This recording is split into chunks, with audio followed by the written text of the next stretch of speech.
Gangster husband BTS সুগা। জি হোক, Suga, what wrong with you bro? কি হয়েছে? তুমি ওই মেয়েটাকে কেন মারলে না?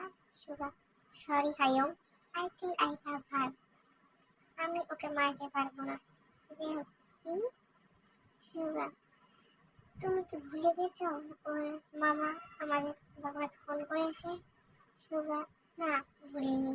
কিন্তু হায়ং, এখানে ইউন এর তো কোনো দোষ নেই, ও তো অনাথ।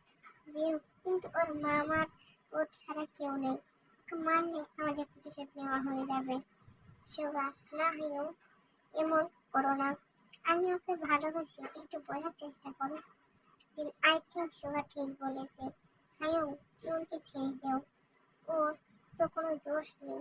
আমাদের প্ল্যান ছিল সুগা আর ইউন এর বিয়ের পর ইউনকে মেরে দেব, কিন্তু এখন বুঝতে পারছি ও অনেক মিষ্টি, সহজ সরল একটা মেয়ে। সুগা, প্লিজ হায়ং, যে ওকে ওকে, আই থিঙ্ক তোরা ঠিক বলেছিস, ইউনের কোনো দোষ নেই, আমি ভুল ছিল। Sorry Suga, sorry. ইস okay Hyung, I love you. Suddenly সেখানে ইউন আসে আর বলে, সুগা, আমি তোমাকে কিছু বলতে চাই। সুগা, কি বলবে? তুমি যে এত লজ্জা পাচ্ছ?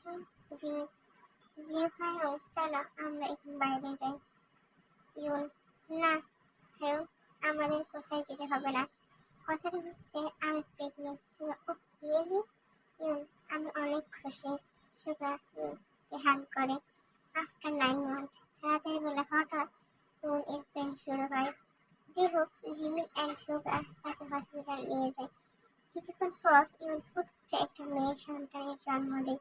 যে হোক বেবিটাকে কোলে নিয়ে বলে, আই এম সরি মাম্মাম, আমি সেদিন অনেক বড় ভুল করতে ফেলতাম। জিমি, ইউস ওকে, হ্যাঁ, যা শেষ করা তো সব ভালো। The end.